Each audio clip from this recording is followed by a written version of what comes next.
Jolan true, Centurions, and welcome back to another episode of Starfleet Command, Orion Pirates mod. I am Captain Tirek, a heavy cruiser RIS Fede Avis. As we continue our campaign against the United Federation of Planets, and we have left the station at 1412, vulnerable to attack from the Fede Avis. In our Superhawk last episode, we dueled against the captain of the USS Sydney, a wily and intelligent commander indeed, who managed to use their vessel with brilliant skill and acumen to not severely, but decently damage the Fede Avis. We dined over Romulan ale and some sort of steak. I'm not quite sure what. It was an interesting and intellectually stimulating conversation. Yes, indeed. So, we put out into deep space to try and to secure this area that the captain of the Sydney worked so hard to defend. They are now back in whatever starbase we have captured in a prison camp where we will attempt to get as much information as we can from them. After all, it's important to learn from your enemy. And as a side note, happy Christmas Eve, everybody. How y'all doing? I think this is Christmas Eve. I record these things in advance and stack them up in order and everything, but I'm pretty sure this is the Christmas Eve episode. So are you all excited? Ready for tomorrow to rush down the stairs to your Christmas tree and tear open the presents? Yeah, I didn't think so. Let's send out a probe and figure out exactly what we're dealing with. Looks like a single heavy cruiser. It's got the triple nacelle design, so this could be some form of strike cruiser. You are an NCA, so you are a new heavy cruiser type class. So basically the replacement for the Constitutions. In the original game, this would basically be represented by the Miranda class, as you can see from the MFD display. So he's going to be an interesting battle. Actually, I think we're outgunned here. That's actually a problem. Okay, so we need to pay close attention to this one. So he's equipped with 4 photon torpedoes, 2 missile launchers, and then 2, 4, 6, 8 phaser 1s, 2 phaser 3s. We have 5 phaser 1s, 2 phaser 3s. The phaser 3s or 4 phaser 3s. Yeah, so we're going to have to use our cloak in this one. I'm invisible, you can't see me, go away. So he decided to get his photon torpedoes at the moment he realized that we were going to disappear. We're going to have to start cloaking at a further distance from now on. So this is the speed we can maintain while cloaked and charging our plasma torpedoes. We do want to get around to his side/stern because, well, we need to. That's a lot of firepower that he can bring to bear, and we need to take advantage of everything that we can possibly get. Federation ships, well known for their decent phaser arcs, and apparently we're unloading that plasma torpedo. Not good. I need to fully have all my plasma torpedoes ready to go. Federation ships are, of course, well known for their ability to fire lots of phasers from many arcs. Decloak now. Let's take advantage. Unfortunately, the S-type plasma torpedo on that side is not ready to go. We'll open with an F. F-type plasma torpedo is away and ready to launch. Maybe I can convince you to launch a Wild Weasel. Second S-type plasma torpedo. There goes the Wild Weasel. Turn in on him. Now, we are on his stern, so I do feel a little bit more confident about dropping down in speed in order to take advantage of this one. Unlike when we were fighting the GSC, which we were in front of him and vulnerable, we're still going to be vulnerable to incoming phaser fire. Fire at everyone weapons! Wrong button. I hit the X, not the C. I wanted to hit C, not X. Let's continue to fire out the side arc. Come on, a cloak. Come on. All weapons fire. There we go. That's what we're looking for. We're going to take a little bit of damage here. It's going to suck, but it's decent enough. And keep flashing out with everything that we've got. I don't want to cloak yet because we need quite a bit of power back. So we're going to switch the shield reinforcement to 360 degrees. So that we can get a nice, even coverage. And we're going to start long-range skirmishing with him. We have shields. He doesn't at this point. But he is going to high-energy turn with his photon torpedoes. So let's get out of here. Let's disappear. If we can disappear before his photon torpedoes are ready to take a shot at us, we'll be in good shape. Okay, we're fully under the cloak now. Now, his photon torpedoes look to be ready in their tubes. That might just be an optical illusion. It could be that if we get close enough that we'll realize that's not true. Nope, it was. So all his photon torpedoes missed. That's good. I do want to slow down a bit more, see if we can't charge something while under cloak. Looks like we are. Okay. I do not want to be in front of him when we engage with our photon torpedoes, so we are going to start turning away. We'll let him get past us. That's fine. And in fact, if he pulls in the right angle on us, I am going to drop a nuclear space mine and kick up the speed, because that'll deal a horrendous amount of damage that he just can't handle. He did open fire with his phasers. Unfortunately, it's not a great angle. And full power. Nope, drop the power. Let him pass in front. So he did skim in front of us, and we're not going to decloak yet. We're going to wait for that forward shield to be pulled away from him, and now. So now we're decloaking. We have a decent shield in front of him. Wait for the weapons to come online, and blast on into his stern. It's not enough to penetrate yet. Slow down a little bit. Now pick up speed. We want to hold this angle. Plasma torpedo right into his stern. Got a good hit on there. We'll keep on pulling up. We'll have another F-type plasma torpedo ready to go shortly. Another one out. Hit one of his stern shields. So not the great angle we were hoping for, but good enough. He did tractor beam us back. This is going to work in our favor. Plasma torpedo at the starboard side should be able to clean this up decently. And that's going to cause some massive damage, unless he wild weasels, which he did. I'm relatively content with this. We're going to do one firing pass, and then we're going to pull off. So there we go. Firing pass and pull off. So our forward shields are back online again. We do want to build some space. And also, I should mine you. I really should dump mines on top of you if you're going to do that, but I'd have to pass over top of you, and I don't want to do that. We will have another S-type plasma torpedo ready to come online shortly. It's probably not going to get the angle that we want, but it'll do good enough. So we're going to pick up some speed as we pull around. S-type plasma torpedo almost charged, almost ready to fight. And get that out of the bay as soon as possible so he won't have another wild weasel to use. So let's see how this one works. And it's a good hit, knocks out a lot of his systems. Some long-range plinking fire, managed to get in, deal some decent damage. He's starting to get a lot of systems going offline. Captain, of course, commanding the USS Lexington, not doing nearly as well as the Sydney, although I'd like to think that we're also doing much better than we did against our battle against the Sydney. So our phasers is dealing a decent amount of damage. He should have a photon torpedo ready to go, if not now, very shortly. So I do want to get off this front edge on him. So we'll keep on turning, see if we can't get around to his stern so we can get another F-type plasma torpedo blast in where it should hurt him. Phaser 1s are about to come back online, and it looks like he's out of ammunition. I'm guessing. So phasers and an F-type plasma torpedo. A good hit right on in there. His speed is dropping quite significantly. Let's check the Marines. He's down to 2 Marines. Go, boys. It's ours. And now we'll increase the speed of time and pull away. We're going to try and capture a whole bunch of Federation ships because they're worth more prestige, I'm told, if you capture them. So we've taken out most of his systems. Our Marines are just sweeping up at this point. So, did he actually get through our shields, like, with any significant damage? Don't think so. So we managed to deal basically all the damage to him, and our shields are still holding. We didn't play as stupidly as we did against the Sydney. We're able to be much more effective in our combat, take advantage of our cloaking device, take advantage of our positioning ability, because we are much more maneuverable than he is. And that won us the day. Our Marines have finished taking the bridge. The vessel is ours. Yet another Federation captain to add to my collection. And if that doesn't sound sinister. So let's just check to see how much prestige we earned for this one. Hopefully a lot. Hopefully something for stealing the ship. 380 prestige is a decent amount. And the location is ours, which gives us a 3-sector long front to push into the United Federation of Planets. Oh, I'm loving it. I want to go to the data recovery. Surprise reverse, we've seen we can't fully kill everything before, we need to start killing other things. Plasma torpedoes, we don't have enough to just knock somebody out in one go. Okay. Dreadnought. Heavy cruiser. Dreadnought. That's a carrier. Wow, this is just... Wow. Are we escorted by anybody? No. This is a smash and grab, folks. There's only one way to do this. We're not going to fight at all. Amber alert, full power to engines. Let's just get going while the going's good. So decloak, so we get as much speed as we can. We gotta go right through this guy. So all power to engines. And then once we get close enough, we'll start the cloak so we can get away from him. And then we'll sprint. That's the goal. These carriers are dangerous. You're a full CVA, right? No, keep on course. You're a CVAR, so not only are you a CVA, you're the R-type refit with the stern phasers, and so are you. This is a CFR, so you're a fast cruiser with the stern phaser support. Oh boy. This is an interesting thing to have to run into, but we're not going to fight it because we're not stupid.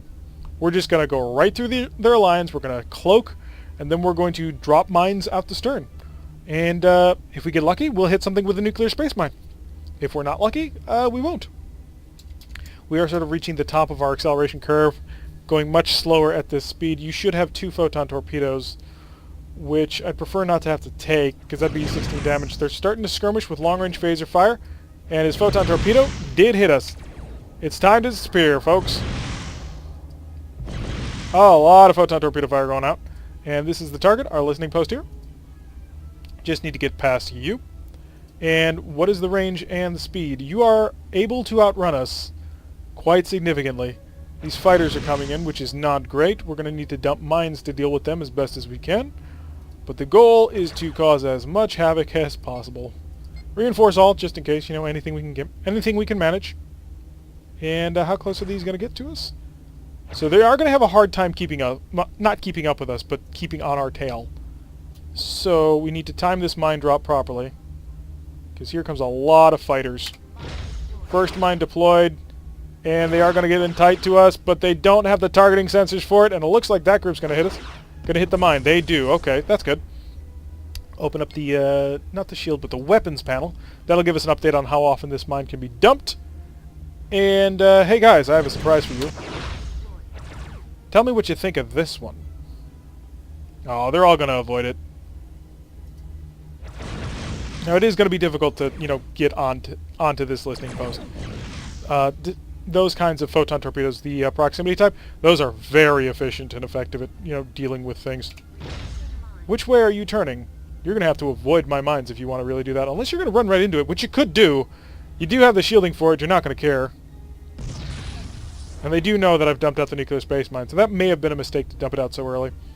We're going to dump another mine. This is just going to be constant mine dropping to keep them off our stern. We've got 5 mines left after this, so we did top off just before things. So we're just going to make things a little bit more difficult for them. Their life will be annoying. And that's the whole plan. And hopefully that our cloak will hold and that things will go well. So paying attention to these fighters coming at us, very much under the cover of cloak. And another mine, cause as much havoc as we can. Watch the fighters have to break off. They don't want to hit the mine after all, because mines are very effective against fighters. We're at a range of 15 from the listening post. We're almost there. Almost there. Once we get into range, we'll be able to really cause some havoc. We are reading the data. The mission is complete. Excellent. So we snuck in, stole the information, data transfer complete, mission complete. I'm expecting the mission end screen. There it is. Closing session. Whew! So a little bit of spy work going on in there. Not quite the safest profession. 350 prestige. We made it to the listening post and transferred the data. According to intelligence gathered at the Federation listening post, Federation ships are currently gathering from other empires to stand against us. Interesting. We're up to 3,500 prestige. Does the shipyard have anything quite for us? I don't think so. The KCNs, those are the King Condors, well outside our price range. And the KVLs, these are King Vulture early dreadnoughts. So 2 R-type plasma torpedoes and 2 Fs. So just the biggest version of the Vulture, I guess. Of course, we can't afford it right now. 7 points of damage to repair. That was probably caused by the Lexington. And we'll slowly buy a couple more things. And of course, get up to full mines, because the mines were incredibly useful. Every so often, you'll run into a mission where you'd rather not fight. I don't like convoy escorts, so we'll take the diplomatic delivery. The reason I don't like convoy escorts is because it's reliant on you being able to kill the enemy before they go after the very weak freighters. All hands to battle stations, and it looks like we're facing off against a monster. Anything else? No. So it's just us and the conference planet against a phaser monster. So let's increase our speed. One of the advantages of being able to fight this battle is he will have no wild weasels, so we can plasma torpedo him to the death. So increase the speed of time. There's nothing fancy going on about this mission. It's going to be pure just reinforce the shields, blast him with everything you can. He should have a phaser 4, so that will be a little bit of a difficulty. And send the probe. Let's find out what you got, my friend. How badly armed are you? You could be very large. A single 4, a G-type phaser, and 4 1s. We can probably take you. So we're going to want to go type 4 for the S-type plasma torpedoes, and we're going to want to engage at range. Slow down to a speed of 7, and I want to fire at 15 and we'll turn away. Or maybe we should just go right through him. Let's do that. Full power forward shields, and engage plasma torpedoes now. So the first 2 are out now. We'll follow this up. Oh, he is trying to avoid. More plasma torpedoes. Phasers, follow that up. Hit him as much as you can. So good hits going out there. We've knocked out his main weapon. His Phaser 4 is down. We're in an excellent position to keep on him. Our nose is towards him. We have our forward shield reinforced. And he's lost one of his Phaser 1s, his Gatling Phaser, which is a big deal, and the Phaser 4, which is a bigger deal. He still has 3 Phaser 1s, which can hurt, especially at close range. But as long as we can keep this forward shield towards him, he's not going to be able to do all that much damage to us. So we're sitting up here, just going to keep wobbling back and forth. As long as we can get this forward shield towards him, he can't do a whole lot of damage to us. Our phasers are about to be able to fire again, so that will allow us to cause a little bit more damage. And poke through. Not quite. Our phaser 3s weren't quite in range to be able to help out with that attack. I'd like to get them in range to hit that shield. Nope, both of them missed. He is using significant amounts of energy into that attack shift. So we're going to pull away, and we're going to lash out into him. We do need to start working on our electronic warfare on this one, I think. Because he's putting basically all that power he would normally put into his Phaser 4 and his 1s into his defensive systems. And that's something that we're going to have some difficulty dealing with if we were just trying to phaser skirmish with him. Our plasma torpedoes don't care. They'll hit with the full might and power that they always do. But the phasers, it can be significantly effective if you can start using the electronic warfare systems against us. Although he does have open shields, which means it's less important to us. So, poke him through the holes that he's got, because he can't stop us from doing that. Unfortunately, our plasma S's are going to hit this shield here instead of, hitting the open shield. But that's fine. At this point, he's not really powerful enough to stop us. That opening hit that knocked out basically all of his offensive weapons, that was too big of a deal for him to overcome. So another plasma F torpedo, knock out another shield. He's doing a speed of 10. We're in a perfect position to chase him down. Get that other plasma torpedo going. Range of 3. He's pulling away at 9. He's not getting away. Good night. Oh, no, not quite. You're going to survive a little bit longer. The attack shift is down to 1. And there we go. Phasers cut him to pieces. Cut to ribbons. And just a quick check. There's nothing on scopes. So, green alert. Full power. Let's deliver our diplomat to this planet so that he can lay out his ultimatum. And increase the speed of time. We'll try and keep an eye on not crashing into the planet, as that would be rather embarrassing. Set up the transporter to beam over our diplomat. Mr. Diplomat, do you have a name? No, you're just Diplomat. You're Mr. Diplomat Esquire, of course. So, soaring through closer to this planet so that we can deliver the representative of the Romulan Star Empire. Let's start slowing down, because I don't want to crash into the planet. Crashing into planets is bad. We learned that one firsthand. It's a lesson we don't need repeating. Okay, way slow down. We actually have surprising responsiveness from our engine. I know we're at maximum speed of time, but still, that's actually pretty impressive. And there we are. Close range, all stop, and beam the man over. The diplomat has arrived safely on the planet.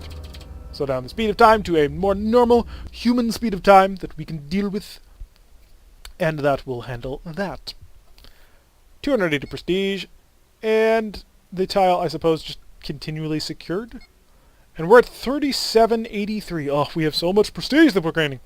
Hopefully, when the battlecruisers come along, we'll really be able to take advantage of it. So there are Federation ships out there. We shall hunt them down. All people to their posts. Do we see them? No, not yet. And I've decided we're going to prep the Wild Weasel this time. At this point, it's pretty random. Because you never know. It is Federation vessels, so not a huge deal if we don't. But you never know. Let's get that forward shield reinforcing to the max. And anything you see out there, if you don't mind, increase the speed of time so that we get a little bit closer. Is it a single frigate? Oh, I dearly hope it is. Let's increase our speed to our combat speed. If it's just a single frigate, well, it should be good. Although, I think odds are something might show up over here at about a range of 50. If not, then it's just going to be us. It'll be a one-on-one duel. What sort of frigate are you, by the way? You are an FFER, a Federation escort frigate. I'm not sure what that means you're equipped with, but we're about to find out as we engage with our first plasma torpedo. From extreme range, he's armed with 3 missile launchers and 3 point defense systems. So not bad at all. And by the time this hits you, will you... Yep, he will, Wild Weasel. So by the time we reach to him, he's dead. Wait for the attack shift to reduce in size just a little bit. We're going to get right on top of him when we open fire. Ah, wrong button. I gotta stop doing that. I keep hitting X when I mean to hit C. So let's decloak, because we did take that damage. That was a mistake in just pressing buttons. And we'll lash out with our weapons into his stern. The USS Missouri, we've knocked out... Oh wow, he has phaser Gatlings. No wonder the forward shield went down. We were just going to run him over, and we didn't really pay attention to what he had. Doesn't really matter, though. He's helpless before us. He's doing a speed of 3. He took quite a bit of engine damage, and we're going to circle around to his front so that we can deal as much as possible. So reinforce 360, because, you know, we don't have a forward shield reinforced at this point. We don't need to repair the engines, as it just fixed everything perfectly fine. Are you trying to get your damaged self away from us? That's not going to fly. We'll knock down your shields, bit by bit. You won't be able to stop us. Although we should respect that phaser Gatling, because that can dish out a lot of firepower. In incoming fire. Tractor defenses are engaged. Because we know what side we're going to be on, it's reinforce you and you. Thank you. Are you trying to turn more shields to us? I suppose that's an intelligent strategy, but it's not going to work. Unless he's trying to get Gatling phasers, but no, that shouldn't help him. Oh, that's horrible for you. His shuttle bay's offline. He doesn't have any defense at all to what we can dish out to him. So we keep plinking away with phaser fire, keeping him down. Obviously, he just finished an engine repair right there, and we basically knocked out everything that he had just repaired. So it's that wonderful scene where engineering finally gets something back online, and then another random hit happens, and death. There we go. The Federation frigate annihilated. No idea why he was what he was doing out here. Patrolling the border, trying to figure out a pattern to Romulan activity. A mistake. A bad mistake indeed. I don't anticipate much prestige for this one. It was only a frigate after all. And 182, so not bad. Neutralize the tile. Let's pop back home. Starting to use it as a main base. And 23 points of damage. You did well, sir. Not tremendously. It didn't drag the fight out super long like the Sydney in the one episode, but you did well. So again, that King Vulture is still sitting there. FFHK? The Fast Hawk K cruiser. So it ditches the Plasma F torpedoes for even more speed and more engine power. 9 phaser 1s. So it goes up quite a few phaser 1s, but again, you do lose the Plasma F torpedoes, and that's a significant amount of firepower right there. The K9 RBs, this is a battleship, or a dreadnought at least, armed with a single R, 2 S's, 2 F's, so it's a little bit more powerful than what we have. 12 phaser 1s, though, compared to our 5. That is the one thing I'm concerned about our current ship. We only have 5 phaser 1s, but I'm not seeing a ship that I want to switch into just yet. But that will do it for today's episode. We've managed to continue to push out, secure our holdings on this border, and that'll be sort of our main holding ground as then we push up towards the center of the Federation of Planets. Anyway, I've been Tarek. If you like what you've been seeing, hit that like button and subscribe. If you want to receive a notification every time I release one of these videos, press that little bell icon, leave a comment, and I will see you all in the next episode.